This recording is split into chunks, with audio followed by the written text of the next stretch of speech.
அப்பதான் உனக்கு கல்யாணம் ஆயிடுச்சுன்னா வீட்ல பிரச்சனை நடக்காது. பேசுறது ஈஸிடி, கட் பண்ணி பாரு, அப்பதான் தெரியும் கஷ்டம். நானும் நிறைய கட் பண்ணிருக்கேன் போ. ஏய் ஆச்சா, எவ்வளவு நேரண்டினா இருக்குவீங்க? ரொம்ப கஷ்டமா இருக்குமா? உனக்கு எதுதான் கஷ்டமா இல்ல? ஆமா, உனக்கு ரொம்ப தெரியும் போடி. சித்தி. அண்ணா. ஏய்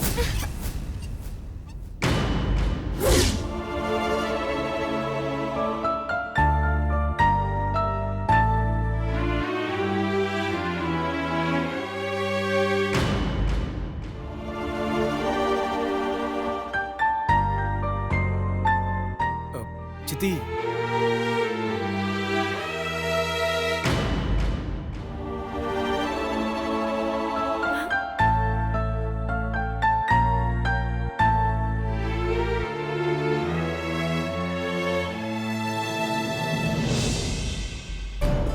அண்ணா, என்னென்ன இங்கே நிக்கிறீங்க? வாங்க.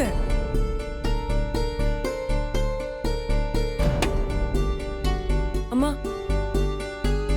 நீ வாயை மூடிட்டு சும்மா இரு.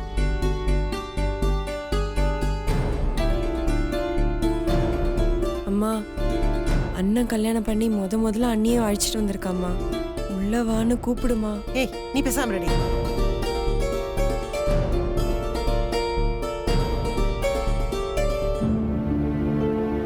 உள்ள வான்னு. ம்.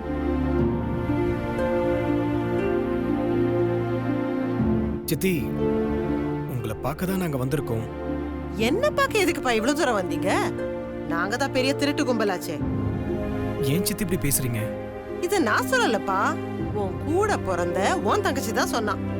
தயவு செஞ்சு நடந்ததை மறந்துருங்க சித்தி. கொஞ்ச நெஞ்ச அவமானமா பட்டோம் மறந்து போறதுக்கு? அவமானப்பட்டதை விட அவ்வளவு பேர் இருந்தோம் ஏன்னு கேக்குறதுக்கோ எங்களுக்கு சப்போர்ட் பண்ணி பேசுறதுக்கோ அந்த கூட்டத்துல யாருமே இல்லாம நாதியத்து போய் நின்னோம். பார்த்தேல்ல, அதுதான் மனசுக்கு கஷ்டமா இருக்கு.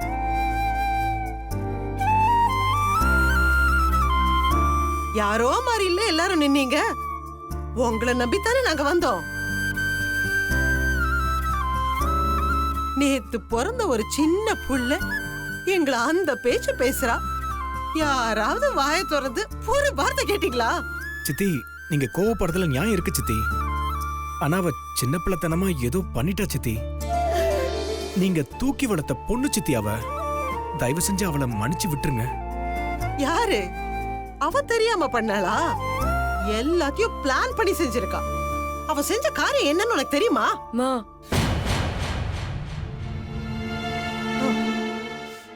உன் தங்கச்சி பேசினதெல்லாம் இன்னும் என் காதுலயே கேட்டுட்டு இருக்கு. அது எல்லாம் மன்னிக்கிற அளவுக்கு பெரிய மனசெல்லாம் எனக்கு இல்லப்பா.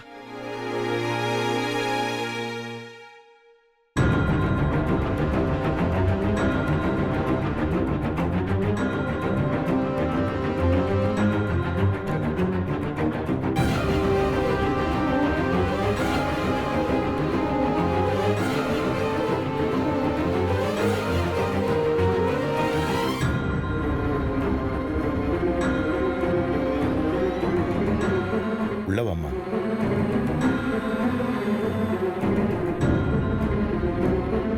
வாமா உள்ள.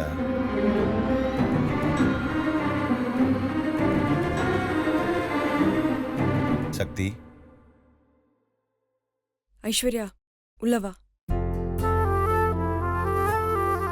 வா.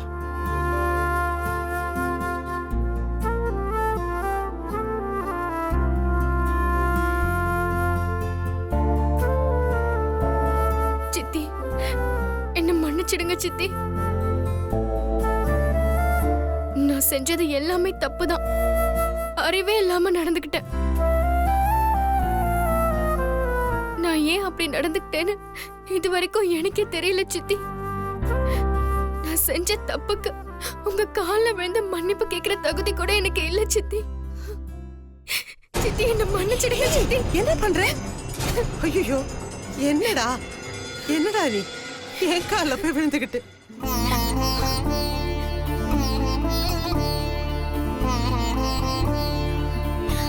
பாருங்களே, சின்ன புள்ள ஏதோ தெரியாம தப்பு பண்ணிட்டு அதுக்கு போய் என் கால விழுந்து மன்னிப்பெல்லாம் கேட்டுட்டு இருக்கு.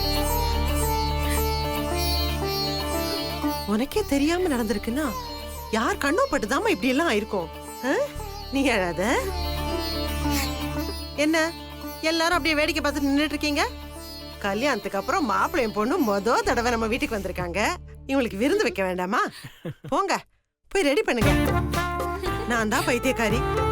ஏதோ கோவத்துல வந்து அவங்கள கவனிக்காம நின்னுட்டேன். நீங்களும் அப்படியே நின்னுடுறதா? போங்க போடி. இத பாருமா, வந்ததும் இவ்வளவு பெரிய கோவக்காரின்னு நினைச்சிருப்பிய. இவ கோவெல்லாம் பால் பொங்குற மாதிரிமா, 2 செகண்டுக்கு மேல தாங்காது.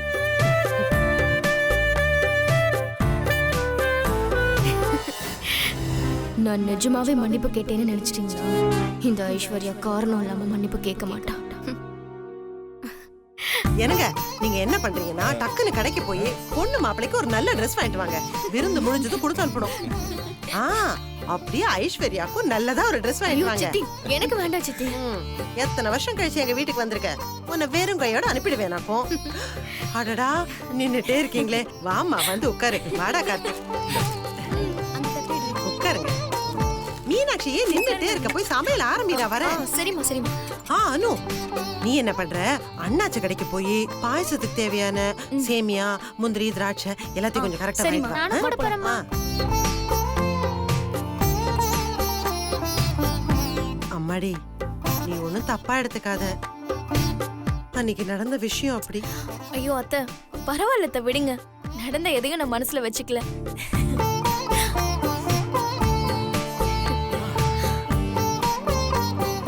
ஐயோ சித்தி, இதுக்கு மேல பழம் வரையா?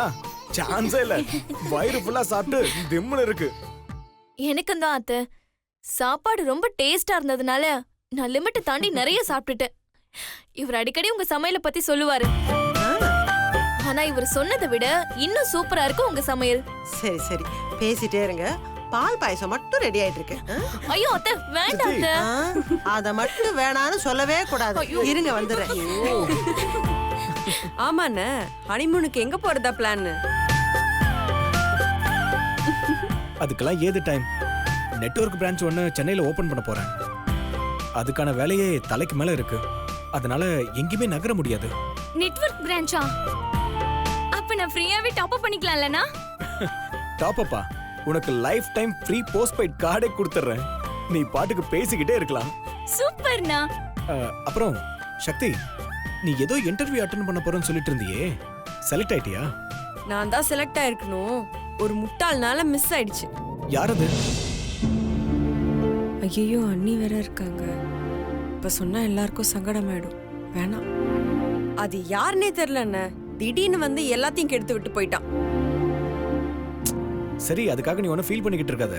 எங்க ஆபீஸ்ல மேனேஜர் போஸ்ட்டுக்கு, அசிஸ்டன்ட் மேனேஜர் போஸ்ட்டுக்கு, அப்புறம் கால் சென்டர் ஆபரேட்டர் போஸ்ட்டுக்கு இவங்க எல்லாருக்கும் நாளைக்கு இன்டர்வியூ பண்ண போறோம். பேப்பர்ஸ்ல கூட ஆட் கொடுத்திருக்கோம். நீ அப்ளை பண்ணு. ஓகேண்ணே. உன் குவாலிஃபிகேஷனுக்கு நீ என்ன அப்ளை பண்ண போற? அசிஸ்டன்ட் மேனேஜர்க்கே அப்ளை பண்ணலாம். ஆனா உங்க கம்பெனில எக்ஸ்பீரியன்ஸ் கேட்பாங்களா? எக்ஸ்பீரியன்ஸ் முக்கியம் இல்ல, டேலண்ட் தான் முக்கியம். அப்ப நீ அந்த மேனேஜர் போஸ்ட்டுக்கு சேர்த்து அப்ளை பண்ணு. ஓகேண்ணே. ஆனா ஒரு கண்டிஷன். இந்த இன்டர்வியூல உன் திறமையை பொறுத்து தான் வேலை. கண்டிப்பா ரெக்கமெண்டேஷன் கிடையாது. அண்ணே, ரெக்கமெண்டேஷனால தான் ஒரு வேலை கிடைக்குதுன்னா நானே அதுக்கு ஒத்துக்க மாட்டேன். அதான் சக்தி.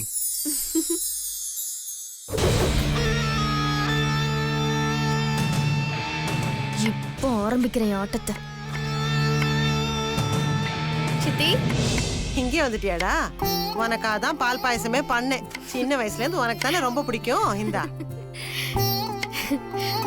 இன்னும் அதை மறக்காம ஞாபகம் வச்சிருக்கீங்கல்ல?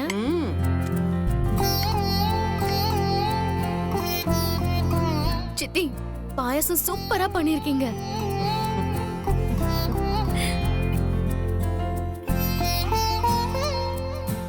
ஏ மீனாட்சி, ரெகுலரா நீ அம்மன் கோயிலுக்கு போவியோ? ஆமா. மீனாட்சி வீட்டை விட்டு வெளியில போறான்னா அது அம்மன் கோயிலுக்கு மட்டும்தான். அதானே எனக்கு டிஸ்டர்பா இருக்கு. நேத்து உன்னை கோயில்ல பார்த்தேன், அதான் கேட்டேன். யாரோ ஒருத்தங்க உன் கூட இருந்தாங்கல்ல? இல்ல ஐஸ்வர்யா, நேத்து இவ கூட யாரும் போல, தனியா தான் போனா. இல்ல சித்தி, நம்ம வீட்டு ஆளுங்க இல்ல, வெளி ஆளு. யாரு மீனாட்சி அது? உன் ஃப்ரெண்டு காவியா கோயிலுக்கு வந்திருந்தாளா? சித்தி அது பொண்ணு இல்ல, பையன்.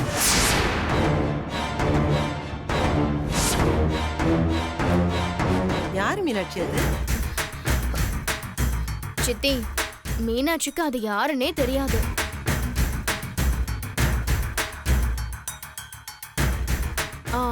மீனாட்சிக்கு தான் கோயிலுக்கு போன சாமியை தவிர வேற யாரையும் கண்ணுக்கு தெரியாதே. நான் வந்ததையே மீனாட்சி கவனிக்கல சித்தி.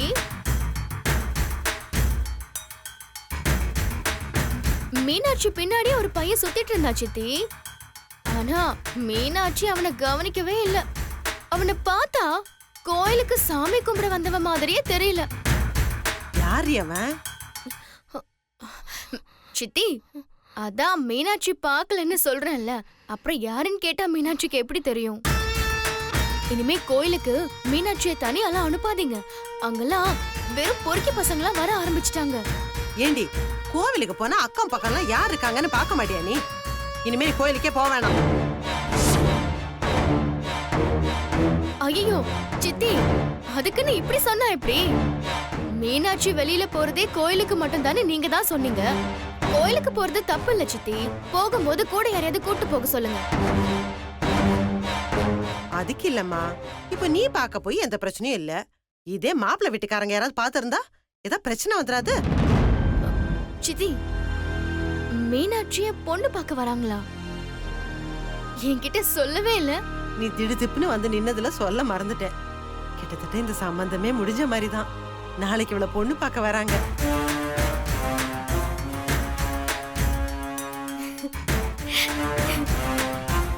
சித்தி நீங்க கொடுத்த பாயாசத்தை விட மீனாட்சிக்கு கல்யாணம்னு சொன்னீங்க பாருங்க, அதுதான் ரொம்ப தித்திப்பா இருக்கு. இங்க பாருங்க, மாப்பிள்ளை வீட்ல என்ன கேட்டாலும் செய்யறோம்னு சொல்லிடுங்க. நான் அப்பா கிட்ட சொல்லி எத்தனை பவுண்ட் நகை கேட்டாலும் நான் போட சொல்றேன். அதுக்கு நான் கேரண்டி சித்தி. அதெல்லாம் நீ ஒண்ணும் செய்ய வேண்டாம். மாப்பிள்ளை வீட்ல எதுவுமே எதிர்பார்க்கலன்னு சொல்லிட்டாங்க. இத கொடுத்துட்டு வந்துடுறேன்.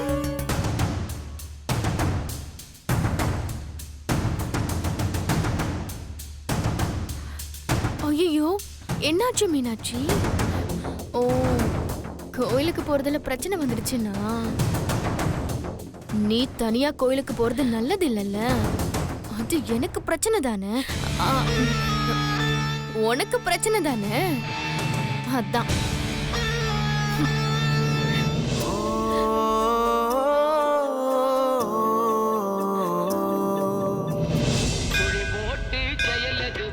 தொந்தி விநாயகா, தொழு ஒரு நாயகா, இன்னைக்கு மட்டும் என் ஆளை கண்ணில் காமிச்சிட்ட, உனக்கு 100 தேங்காய் உடைக்கிறேன். ஐயோ அவசரப்பட்டு சொல்லட்டுமா? கண்ணில் காட்டுறதுக்கெலாம் அது ரொம்ப ஜாஸ்தி, அதனால கோச்சுக்காத. உனக்கு ஒரே ஒரு தேங்காய் உடைக்கிறேன், ஓகே? மிஸ்டர் விக்னேஷ், எண்ணிக்கையை குறைச்சதுனால என்னை ஏமாத்திராதீங்க please. Deal okay? Next time சேர்த்து பண்ணிடுறேன். இன்னும் வரலையே, எங்கப்பா?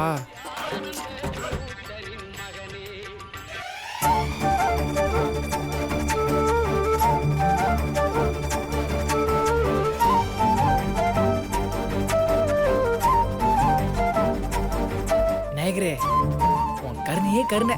நம்மால தனியா தான் வருது போல. விநாயகா, எண்ணிக்கை குறைச்சதுனால உன் சித்து வேலையை காமிச்சிட்ட போல. அக்கா போலாமா? வா. ஐயோ, இந்த குட்டி பிசாசு வேற கூட வந்திருக்கு. நம்மளை பார்த்தா வீட்டில் போட்டு கொடுத்துருமே. இதுக்கெல்லாம் பயந்தா லவ் பண்ண முடியுமா? லவ் பண்ணும்போது 1000 பிரச்சனை வரதான் செய்யும். அதெல்லாம் சமாளிக்கிறவன் தானே ஆம்பளை. ஒரு கை பாத்துருவோம். சில நேரத்தில் வீரத்தோட விவேகம் தான் முக்கியம். பார்த்துக்குங்க மிஸ்டர் விக்னேஷ்.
அக்காக்கு மாப்பிள்ளை பார்த்துட்டீங்க கரெக்டா? எப்படிடா கரெக்டா சொன்ன?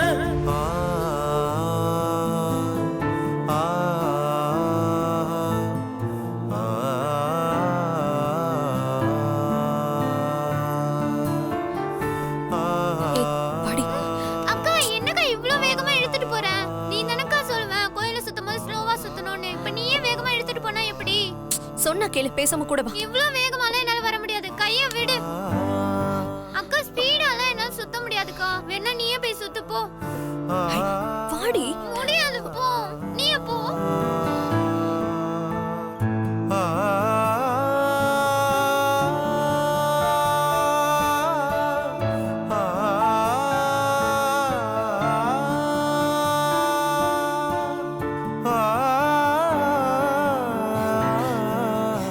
ப்ளீஸ் என் பின்னாடி வராதீங்க. தயவு செஞ்சு இங்க இருந்து போயிடுங்க. என்னங்க என்ன பிடிக்கலையா? தயவு செஞ்சு சொல்லிட்டு போங்க. உங்களுக்கு என்ன பிடிக்கும்னு எனக்கு நல்லாவே தெரியுங்க. நீங்க வந்ததுல இருந்து என்ன தானே தேடிட்டு இருந்தீங்க. தேடும்போது என்ன ஒரு தவிப்பு. நான் இல்லைன்னு அப்படி வருத்தப்படுறீங்க. அதையும் நான் பார்த்துட்டேங்க. இப்ப கன்ஃபார்மே ஆயிடுச்சுங்க. ஏங்க ஏங்க இப்படி பயந்து பயந்து ஓடுறீங்க? உங்க தங்கச்சி பாத்துருவானா? தயவு செஞ்சு கெஞ்சி கேட்டுக்கிறேன், இங்க இருந்து போயிடுங்க ப்ளீஸ். என்னங்க இப்படி சொல்றீங்க? நீங்க என்னதான் தேடுறீங்கன்னு தெரிஞ்ச உடனே எவ்வளவு சந்தோஷப்பட்டேன் தெரியுமா? ரொம்ப நேரம் நின்னுலாம் பேச வேணாம். நான் உங்க கேரக்டர் என்னன்னு எனக்கு தெரியும். உங்களுக்கு அவ்வளோ தைரியம்லாம் கிடையாது. எனக்கு பிடிச்சதா அதாங்க. ஏங்க ஒரே ஒரு வார்த்தை மட்டும் சொல்லிட்டு போங்க. நான் சந்தோஷமா இங்கேருந்து போயிடுவேன். உன்னை எனக்கு பிடிக்கட்டான்னு மட்டும் என்கிட்ட சொல்லிட்டு போயிடுங்க. நான் போயிடுறேன்.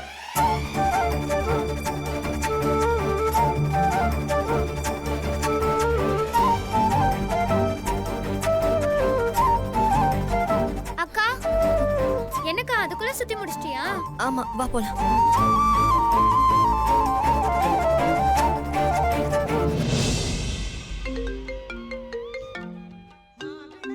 இவதி கால் பண்றா. ஹலோ மாமா, நான் ஐஸ்வர்யா பேசுறேன். சொல்லுங்க. நான் உங்க கூட கொஞ்சம் பேசணும். எங்க இருக்கீங்க? நான் ஆஃபீஸில் கொஞ்சம் பிஸியாக இருக்கனே. அப்படியே மாமா, நான் உங்க ஆபீஸ்ல உங்க பின்னாடி தான் நிக்கிறேன். கொஞ்சம் திரும்பி பாருங்க. ஹாய்.